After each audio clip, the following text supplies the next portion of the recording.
सबसे पहले तो मैं ये स्पष्ट कर दूं कि कैपेसिटी बिल्डिंग कमीशन के माध्यम से ये सारा काम हो रहा है और ये प्रधानमंत्री नरेंद्र मोदी जी की सोच थी, एक अद्भुत सोच, एक नया किस्म का विचार, एक नॉवल कॉन्सेप्ट कि यहाँ पर भारत सरकार में कोई इंस्टीट्यूशनलाइज स्ट्रक्चर्ड इस तरह का ऑप्शन या विकल्प नहीं है कि अपने आप को हम शिक्षित प्रशिक्षित कर सके, जो हमें दायित्व दिया जाए। वो दायित्व बदलते रहते हैं सरकार में, जैसे आप जानते हैं। तो आज से कोई 7-8 बरस पहले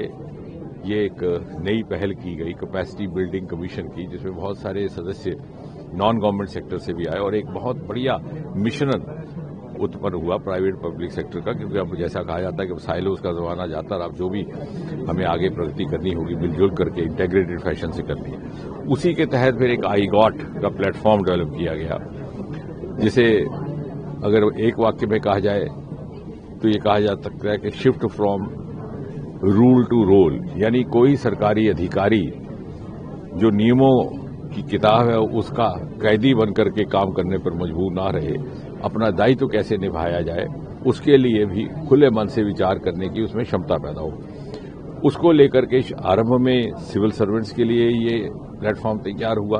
उसके बाद बाकी अधिकारियों के लिए, फिर धीरे धीरे जो नवनियुक्त अधिकारी है मिशन कर्मयोगी प्रारंभ के नाम से, जब प्रधानमंत्री जी रोजगार मेला में वितरण करते हैं नियुक्ति पत्रों को, तो साथ ही ये विकल्प भी उपलब्ध कर दिया जाता है। अब उसी को आगे बढ़ाते हुए chairperson capacity building commission Shrimati Radha Chauhan ji के नेतृत्व में इसको एआई इंटीग्रेशन किया गया है। तो AI driven capacity building through iGOT platform, जिसमें एआई सारथी है जो एक तरह का गेटवे है इनटू आईगॉट लर्निंग, क्योंकि एक लर्निंग इकोसिस्टम है। एआई ट्यूटर है जिसमें आपको पर्सनलाइज लर्निंग है। एआई कैपेसिटी बिल्डिंग प्लान है जो विभागों के लिए, मंत्रालयों के लिए काम आएगा।